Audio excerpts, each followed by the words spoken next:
Good morning, family. Wednesday, November 13th, 2019. This morning, we are beginning our look at the book of Lamentations. This is another book written by Jeremiah the prophet, and it's pertaining to the time when Judah was carried off into captivity. And it's literally his lament, his crying out over that that time. Again, we're looking at Lamentations chapter 1 this morning. What you're going to see there is, for instance, in verse 5, Jeremiah acknowledging why it is that Judah has been carried off into captivity. He says, because of the multitude of her transgressions. We know that Israel and Judah, Zion, had become, they were idolaters. They were chasing after the things of the world, and they were looking at the nations all around them and worshiping their gods and taking for themselves their practices. And they were full of worldliness and ungodliness and idolatry. They were sacrificing their children to Baal. And their transgressions against God were many. They weren't trusting in Him. They were trusting in their stuff. What Jeremiah here calls her precious things in verse 7. And we see that her precious things do her no good as she's carried off into captivity. And that serves as a warning for us that if you're going to be an idolater, what's going to happen is you're going to put your trust in things other than the one true God. You're going to trust in your ability to work. You're going to trust in the safety and security of your home. You're going to trust in your finances, in your looks, in your intelligence. You're going to trust in the government. You're going to trust in all kinds of things other than God as you slip into idolatry. And God gives you over to those things. And then as we see here in this chapter, and as we've read in Jeremiah and Isaiah, and we'll read again in Ezekiel here in a couple of weeks, I think that might be where we go. We'll see that when people put their trust in chariots and horses, those things fail. They fail you. They do not deliver. There is no comfort.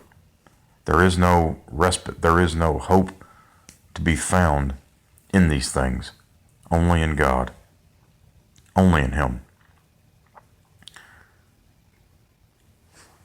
Lamentations 1:17 says, Zion stretches out her hands. There is no one to comfort her. The Lord has commanded concerning Jacob that the ones round about him should be his adversaries. Jerusalem has become an unclean thing among them.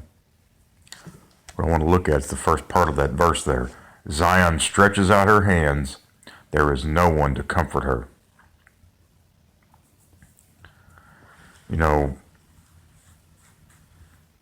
I had a family member, as you know, passed away earlier this week.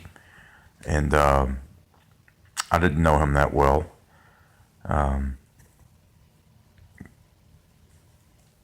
And I read his obituary last night, and what struck me is how void of Jesus Christ the obituary was. And we talked about this a little bit last night. It talked about some family members. It talked about his humor. It talked about just some of the things he enjoyed in this life, and that was it. And it's kind of sad, really, because none of those things went to the grave with him. None of those things that were mentioned in the obituary will provide comfort as he stood before God. He's already stood before God. It's appointed once for a man to die, and then comes the judgment. None of those things, none of those precious things will provide him any comfort. And so I want that to serve as a warning for us. You see, we're capable, just as Israel, Judah, we're capable of becoming idolaters as well.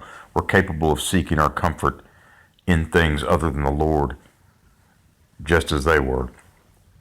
And we know from Romans 1, I know I go here a lot with you, but it's an important text because we know Romans 1 tells us that when a people, when a person, when a nation, when an individual, a man, woman, boy, girl, when they want to worship and serve the creature rather than the Creator, when they exchange the truth about God for a lie. For instance, the truth about God is that He is our Creator. He is our sustainer. He is our Redeemer. Okay, that's the truth about God. But when people exchange that for a lie, for instance, thinking precious things are going to comfort them, thinking precious things are going to provide for them, thinking that precious things are going to sustain them throughout their life and comfort them on their deathbed. Things like their money or their family or any of these other things. When we exchange the truth about God for that lie and worship and serve the creature, the created thing, rather than the Creator, our foolish hearts, they're darkened. Professing to be wise, we become fools. Okay? And God gives us over to that. He lets us have that. Just as He let Israel and Judah have that. He gave them over to that. And in the end, the very thing they sought refuge and comfort in became a trap for them, became a snare. That's what idolatry does. It's a trap, it's a snare.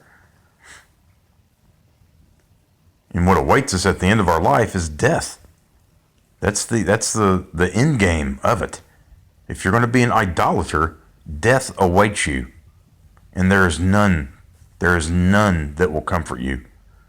There is none that can restore you. If you go to your deathbed as an idolater, there's none that's going to restore you at that point. It's appointed once for a man to die, and then comes the judgment. And so the warning for me and for us in this chapter, I believe, just like I said, I've got this death in my family on my mind, is what Isaiah 55:6 tells us. Seek the Lord while He may be found. Call upon Him while He is near. Family, I love you very much. But let us not seek comfort in these precious things. Let us not make the things of this world and our stuff or our entertainment. Let's not allow these things to become that thing which we seek comfort in. God gives us good things. He wants us to enjoy the good things He gives us. A father giving his children gifts wants the children to enjoy these things. But let us worship and serve God. Let us call upon Him while He is near. Let us put our trust and hope in Him and not in these quote-unquote precious things. Zion stretches out her hands. There is no one to comfort her.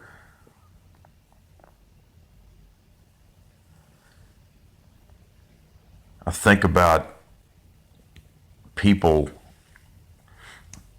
who are at the end of their life and know it, who seem to be inconsolable or beyond the ability to comfort, who are fearing that encounter. You know,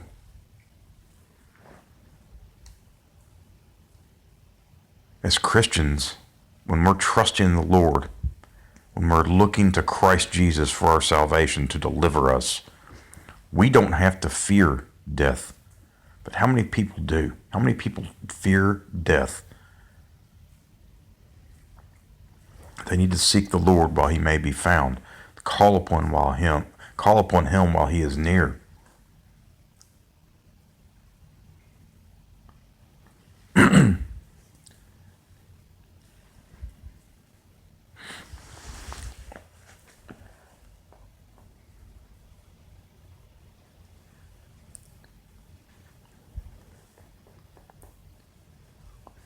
In verse 21, he says, "They have heard that I groan. There is no one to comfort me. All my enemies have heard of my calamity. They are glad that you have done it. Oh, that you would bring the day which you have proclaimed, that they may become like me. Let all their wickedness come before you, and deal with them as you have dealt with me. For all my transgressions, for my groans are many, and my heart is faint." If you get an opportunity this morning, turn over to Psalm 69. That's, I think, a pretty good accompanying passage for this. It's essentially someone crying out to God for mercy. And we know that when God's people cry out to him, when God's people call upon his name, that he delivers them. And we know that he has sent a comforter. He has sent someone to heal and to bind the wounds and to rescue the captives and to set them free. And that person that he sent is Jesus. Okay? So when we see here that there is no one to comfort her, that's only telling half the story, because God has provided a way for his people to be set free from their bondage, and that is through his son Jesus. And let us not forget that it is Christ. He is our comforter. He is our restorer, our redeemer. And so let's seek him while he may be found. You have air in your lungs today. You have your hearing. You have your faculties. You're able to read God's word and hide it in your heart. Okay, so let's not waste that opportunity that you've been given today. Let's make the best use of our time, for the days are evil. We've visited the nursing home last week. We see people literally on the edge of death, right? Literally on the edge of death. And again, my family member passed away earlier this week.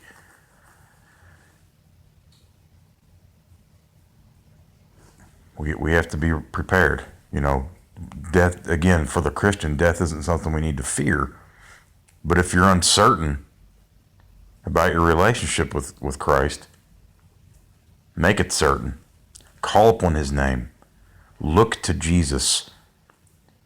Ask God for mercy. God, be merciful to me, a sinner.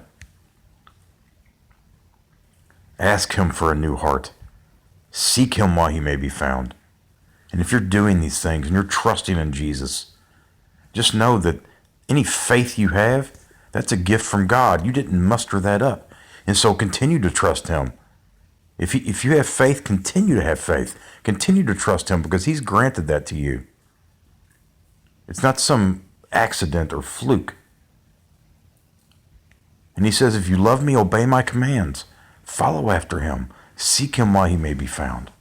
And continue seeking all the days of your life. That's what a Christian does. It's not just walk a little aisle, pray a little prayer, and you're good the rest of your life. How many family members do we know that walked an aisle, prayed a prayer, got baptism 30, 40, 50 years ago? But they don't have to go to church now. They don't have to sit under the authority of an ordained pastor.